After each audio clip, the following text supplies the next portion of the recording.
will be moderated by Terry Moran, the former Secretary of the Department of Prime Minister and Cabinet Australia. Mr. Terry Moran, the floor is now yours.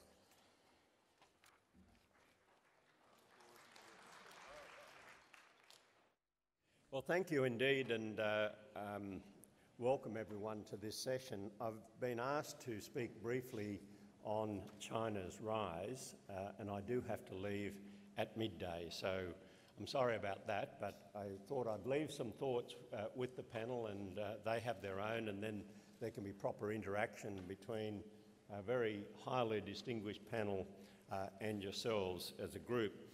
Before I go to the topic that has been allocated in this session, I wanted to make special mention of the free trade agreement that has been established between Malaysia and Australia. The good news is that while we only have one parliamentary week to go before the intended date of entry into force of the 1st of January 2013, we hope to get that Malaysia-Australia Free Trade Agreement through the Parliament in that one remaining sitting week.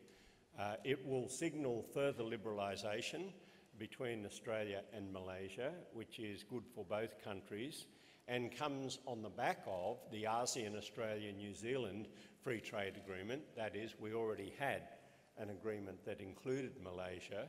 That ASEAN, Australia, New Zealand Free Trade Agreement is generally regarded as a gold standard agreement in that it includes comprehensively goods and services and investment, and now we're building on top of that with the Australia-Malaysia Free Trade Agreement. So I want to thank all our friends in Malaysia and obviously the Prime Minister of Malaysia, Prime Minister Najib, who met with Prime Minister Gillard in March of last year and committed to completing those negotiations within 12 months. We did it with a full day to spare, and we got there, and you'll see the benefits of that flow from the 1st of January next year.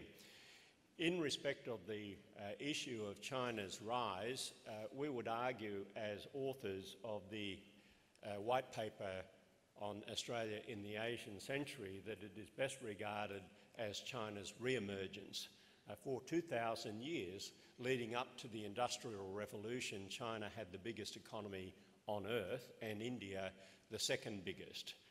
And the Industrial Revolution created enormous productivity benefits for Europe and then North America, which weren't enjoyed at that time by China and other countries in the region.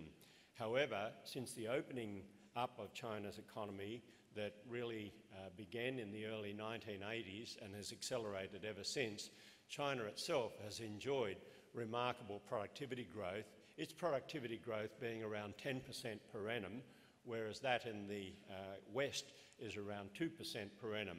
So China is galloping while the rest of the world is moving much more slowly. And that means vast new opportunities for Australia and for China as it re-emerges as a powerhouse. By the end of this decade, the economies of Asia will be bigger than the combined economies of Europe and North America. And indeed, by 2030, there will be 3 billion middle-class customers in Asia, most of them Chinese, as that industrialisation and urbanisation process continues. And it is to that middle-class customer base that Australia should be looking as it takes its full part in the Asian century. On the 15th of November, only on Thursday, the leadership transition will occur in China, and we will be informed who is in the standing committee of the Politburo. But what is clear from that transition and from the predecessor group is that China's economic growth model has changed and will continue to change. From its market opening, it has been a growth model based on exports, but the Chinese Authority in the 12th five-year plan want the growth model to be one which spreads the benefits of economic growth right through provincial China, and to that end it will be a growth model based more on consumption in China than on exports. Now, while that may have implications for Australia's minerals and energy exports, it also has very positive implications for other players in the Australian economy. What it means is that as China diversifies, so must Australia. And here is a marvellous opportunity, which I would describe as Australia's second great post-war economic transformation after the creation of the open competitive economy that began the engagement with China from the early to mid-1980s under the stewardship of the Hawke and Keating governments. This second transformation involves diversifying our relationship with China and the rest of the region to reflect the changing growth model. And it means that we need to look at our strengths in the services sector and back into agriculture and also into manufacturing. And I'll just deal quickly with each of these. If we look, as the White Paper urges us to do, at the inherent strengths and the acquired attributes of Australia over the last 200 years, we can recognise that, yes, we have abundant resources of minerals and energy, but we also have very rich resources in agriculture.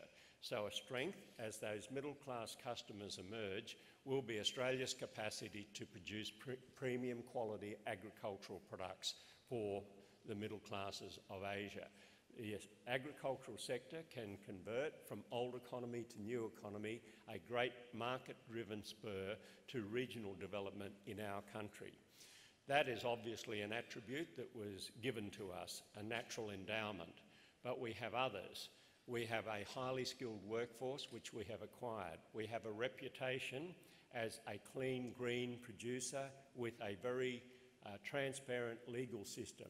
We are in the same time zone as most countries of Asia, which makes it attractive for parents to send their young children and their teenage children to school and university, which they are doing in increasing numbers, and I pay tribute to the university sector for its magnificent response to that.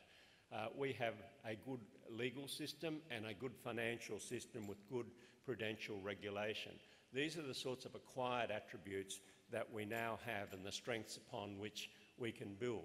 So in the services sector, obviously, education, which is already our fourth or third biggest export already, is going to play a bigger part in Australia's economic future and also in the cultural relations between Australia and China and the region more generally.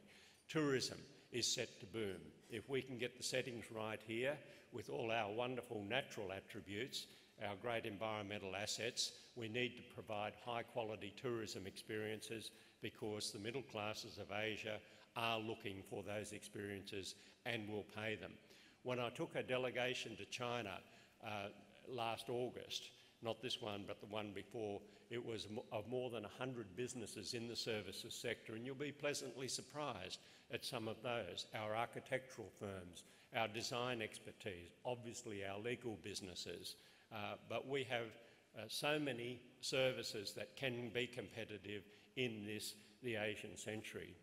So our task then is to look at our participation for our manufacturing sector in what are called regional supply chains, and this is where components are manufactured and then assembled and bundled with services to produce a final good for final markets.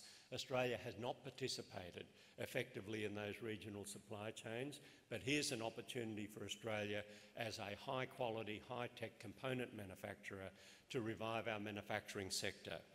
Finally, in order for all of this to happen, we need foreign investment in Australia. Since European settlement, we have had a big deficiency of domestic savings to fund the infrastructure, to fund the projects on a vast continent with a small population. That will not fundamentally change. And I want to say unambiguously on behalf of the Australian government that Chinese investment, Asian investment more generally, is welcome in Australia.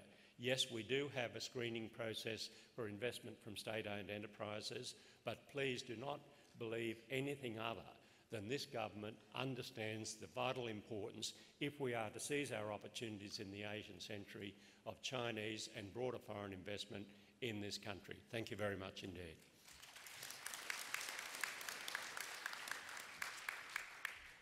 Thank you very much, Minister.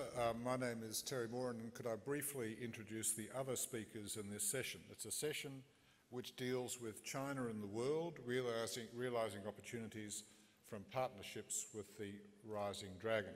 The Minister spoke first because he has another commitment which will mean that he'll leave this stage in a few minutes' time, but in a moment he'll be followed by Dr. Ken Henry.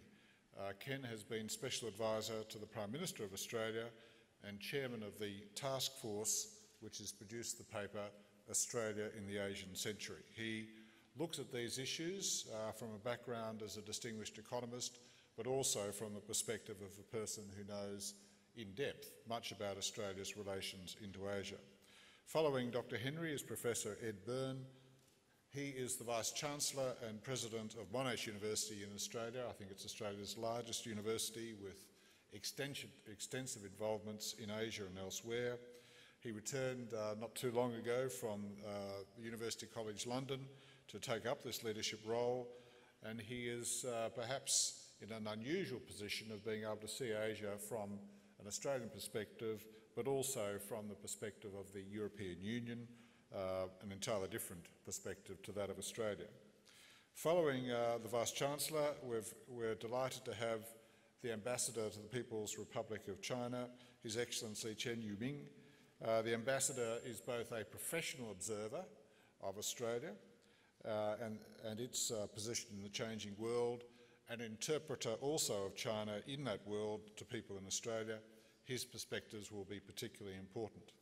Following that presentation, Dr. Guo Wanda, who's the Executive Vice President of the China Development Institute, a well-known and large think tank in China, which is also involved in postgraduate studies. Following that presentation is Tan Sri Razali Ismail, known to many people here, Chair of the Global Movement of Moderates Foundation and former President, United Nations General Assembly, and a Special Envoy of the UN Secretary-General to Myanmar. With President Obama about to visit Myanmar, I imagine that relations for many countries and Myanmar are about to change somewhat. And then Dr. Jonathan Choi, Chairman of the Sunhua Group in Hong Kong, will speak finally. If the speakers can speak for about 8 minutes or a little bit more, that should allow a little bit of time for questions from all of you, or some of you, towards the end. So with no further comments, could I ask Dr. Ken Henry to come forward?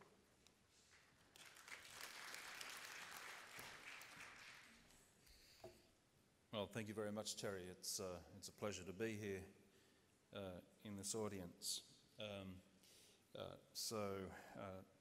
To all of the distinguished guests, can I pay my respects?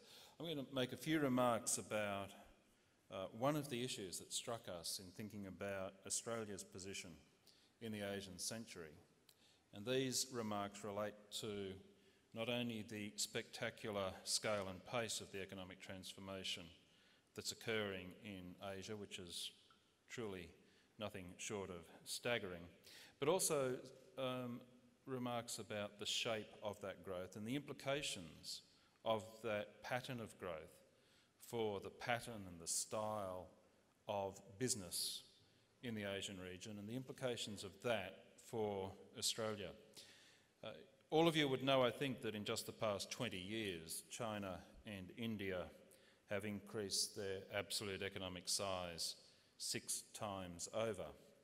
And as a consequence of that, they've tripled their share of the global economy.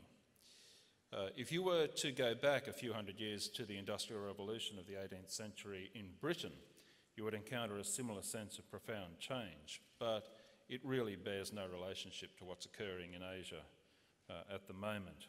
It took the United Kingdom more than 50 years to double its income per person during the Industrial Revolution.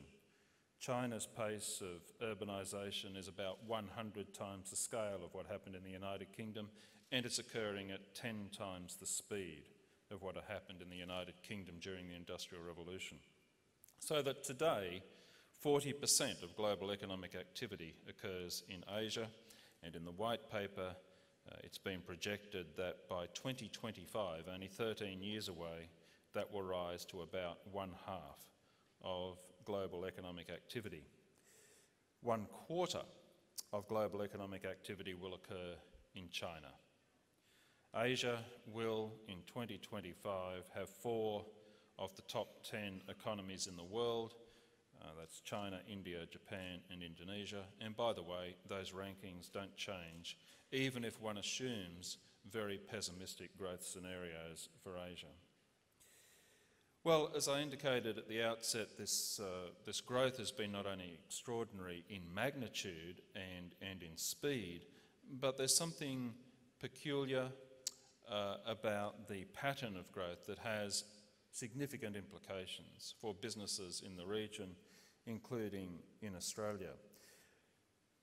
Industry structures and supply chains within Asia have evolved as the region has developed. Now, everybody knows that China has become, in a very short period of time, a global manufacturing powerhouse. But this is not the first time that we have seen a global manufacturing powerhouse emerge in Asia. Japan was an earlier example, and of course, following Japan, South Korea was another example. Broadly, the emergence of Asian economies over the past half-century has been jump-started by very rapid growth in labour-intensive industries, and those labour-intensive industries have attracted physical capital investment. While experiences vary from country to country, a crude but instructive generalisation is that as Asian economies have then become richer, the combination of rising labour costs and other cost pressures and the associated rise in the value of their currencies has meant that these countries have both moved up the value chain and found different business models in order to remain competitive. These different business models are characterised by integrated production processes, and these integrated processes have spread across several different countries in the Asian region. Successive relocations of increased connectivity, leading to intricate regional production networks and big flows of intermediate goods among Asian partners. I referred to Japan a moment ago. The strong appreciation of the Japanese yen in the middle of the 1980s and very high wages costs meant that Japanese firms changed their business model. They relocated some of their labour-intensive assembly operations to places like South Korea, then to Hong Kong, Chinese Taipei, and of course Singapore. But then as production costs rose in these economies, the businesses relocated assembly processes to ASEAN countries, then to China, and China quickly became the main assembly plant for Factory Asia. Those Asian economies that have most successfully sustained prosperity and have transitioned into advanced economy status, particularly Japan and the Asian tigers, have to varying degrees refocused their efforts towards developing the domestic market and becoming more innovative, moving up the value chain and then developing sophisticated services sectors. And we're now seeing something similar playing out in China. So whilst the United States and Europe continue to be world leaders in innovation, Asia itself is emerging as a world centre of innovation and technological development, and we should expect to see this continue for quite some time. Some comments about the nature of business integration in the region. Successive movements up the value chain and the propagation of regional supply chains have increased connectedness within the region and also between the region and the rest of the globe. Just a few observations. First, the process of offshoring in the region has resulted in greater competition within Asia itself, and it's actually brought pressure on governments to reduce trade barriers, including unilaterally in the region, and that has boosted trade links between countries in Asia. That's the first point. The second is that successive relocations have led to the greater involvement of foreign firms in building local businesses in emerging Asian countries. That is to say, they've been associated with strong foreign investment flows, and those flows have brought intangible skills and expertise which have been of benefit to the destination countries.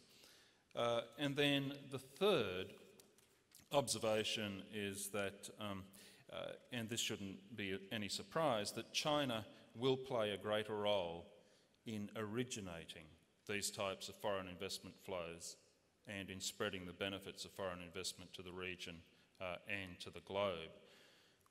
Whilst the lion's share of Chinese outbound investment, that's if one excludes US Treasuries, is focused on energy, resource and other commodity security for the time being, we should expect over time that the focus will shift to other sectors. Well, I will finish with some lessons, and these are lessons for businesses in the region, but perhaps particularly for businesses in Australia. Firstly, a change in mindsets is required, certainly in Australia, a change in the mindsets of people generally, of businesses and governments, a mindset that embraces change and looks to the opportunities that arise from developments in the Asian region. And this will involve investing in the capabilities of Australians at all levels and in all sectors, making sure that Australians have the right skill sets to participate in these regional supply chains that I've been talking about. That's the first lesson. The second lesson stresses the importance of countries being able to continually to change and to adapt, to be flexible, to be capable of changing how things have done. Many firms will need to rethink how they go about doing business. In many cases, they're going to have to adapt existing business models in order to capitalise on opportunities. Some firms are going to have to do completely different things. And then the third lesson, and I'll finish on this point, stresses the importance of partnerships in the region. We in Australia need to engage across the board through governments at all levels, through businesses, through unions, academics and academic institutions, including universities, the media, students, migrants, tourists, volunteers, scientists and people involved in the arts and sporting activities. We need as a country to build on existing strong connections, and we need to deepen and broaden our relationships across the community, especially as competition for influence and access to markets increase in coming decades, as they will. Thank you.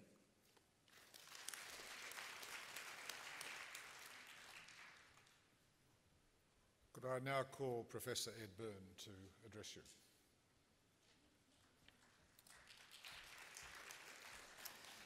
Thank you very much, Terry, and can I thank Tantri Michael Yeo for bringing the conference to Melbourne and the opportunity to contribute. I have some slides, if I could have the first slide. Just a few preliminary remarks, then I want to use the case study of Monash University to show how a great university can assist in building links between nations. As a number of the other speakers have already said, we are fortunate enough today to be living in a time of massive transition. A phase of history that began 500 years ago with the Renaissance in Italy, went through the Northern European Enlightenment, the Industrial and Agrarian revolutions, is now coming to an end as European domination of the globe fades perceptibly year by year. Within a decade, 2/3 of the world's middle-class people, those who live in a family with a disposable income greater than 10,000 US, will live in Asia. This is a time of pivotal change, not seen on this scale for centuries. So where does the university system fit in? I've split my working life between Melbourne and London. And when I used to go back to London to take a job there, I always felt as though I was returning to the centre of the world. No more. Australia now is very much centre stage. And it's centre stage because we're equally positioned both geographically and intellectually between the powers of the old world in the US and Europe and the rising powers of Asia. We have enormous opportunities to contribute at this transitional stage and help bring the world together both culturally and economically. We all know the importance of industry and commerce in building links between nations. Clearly that's crucial, absolutely central. But equally important is a cultural understanding. And those of you who know Southeast Asia will know beyond doubt that the Colombo Plan and the very large number of people who came to university in Australia, some of you in this room, were absolutely pivotal in building up links for Australia and the ASEAN region after the Second World War. Now, the same thing is now happening with China, but on a vastly greater scale. Let me give you this short case study from Monash University. Oops. Could I have the next slide, please? So I just want to run through, and this applies to most great universities in this part of the world. Monash, because of when it was founded, took a very large number of students from the Colombo Plan, as did the University of New South Wales. And this influenced the ethos of the university. Early establishment of Indonesian and Malay studies, Centre for Southeast Asian Studies, and then the Monash Asia Institute. 20, 30 years ago, the number of students from Southeast Asia or from Asia generally in the university would have been a couple of thousand, very significant at the time. As we sit here, Monash has 15,000 students from Asia on our Melbourne campuses, including almost 10,000 from mainland China. Now, these will be the leaders of the future and will play exactly the same role that our students have done in Malaysia, in Singapore, in Hong Kong in previous years. Next slide, please. Next slide. Let me move on to the case study. The most exciting international campus of a Western university ever established came as the result of a discussion between my predecessor, one or two removed, and Tantri Jeffrey Chia of the Sunway Group in Malaysia. Mal Logan, the Vice-Chancellor at Monash, and Tantri Jeffrey Chia formed a joint vision of what international education might look like, and that led to the establishment of this Monash campus in KL, which is now, without doubt, the jewel in the crown of international universities established by a Western university. And it is that way because it is in no way a branch campus. It's a partnership intellectually guided by Malaysian input as much as Australian input, an area, by the way, that Australia does much better than the US, who tends to establish their overseas campuses in the same frame exactly as those in the US. This has grown to be the best private university in Malaysia, research intensive with 8 faculties, strong PhD programs, and everywhere you look at it, it is just a brilliant success. It leads to industry engagement across our two countries, to research engagement with scientists and academics going in both directions, and most importantly, the exchange of students in very large numbers. Next slide, please. In India, we have established a research academy, PhD only, which is completely funded by Indian industry, by the Reliance and the Tatas and the Infosys, the high-end industry in India. This is building up to 350 PhD students, outstanding students with several thousand applying for each intake of 40, and they will all spend at least a year in Melbourne. Again, a brilliant link intellectually between India as a great power and Australia. Next slide. The most exciting and demanding thing that Monash University has ever done in its history is shown on this slide. About a year ago, we were given the third license ever to an international university to operate in China, the first for 10 years and the first for a graduate institution. The Chinese government have built this wonderful campus for us, and we now have about 300 students there doing master's programs. Within about 18 months, we'll be up to 1,500 with masters and PhDs and a series of research centres. Eventually, this campus will have 5,000 postgraduate students, and the university will do almost as much research in China as we do in Australia. This is totally funded by the Chinese government, and just think of the interchange, a campus like this, set in one of the two most exciting innovation precincts in all of China, that established by the central government of China and the government of Singapore, will bring to interactions between Australia and China. This is the future, this type of very high-level interaction. And universities, of course, can play a role because by our very essential nature, we operate in a global frame. Next slide. Now, we often forget the giant to our north. We have great links with Indonesia going back many, many years. The rise of India, the rise of China has tended to obscure the importance of Indonesia, but our university, as well as a number of other Australian institutions, is now very actively increasing our engagement with Indonesia. And this is one thing that great universities can do. We can ease the political tensions and the cultural tensions, and we can build our own bridges between the great powers of Asia and Australia. So I believe going ahead, the university story, the education story, the research story is a crucial part of the development of the Asian century and Australia's role in it. Thank you very much.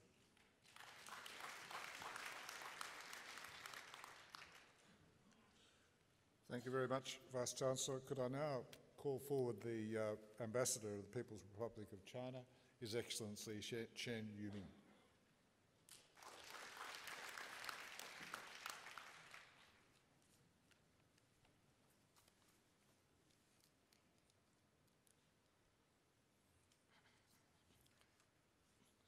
Your Excellencies, ladies and gentlemen, good afternoon.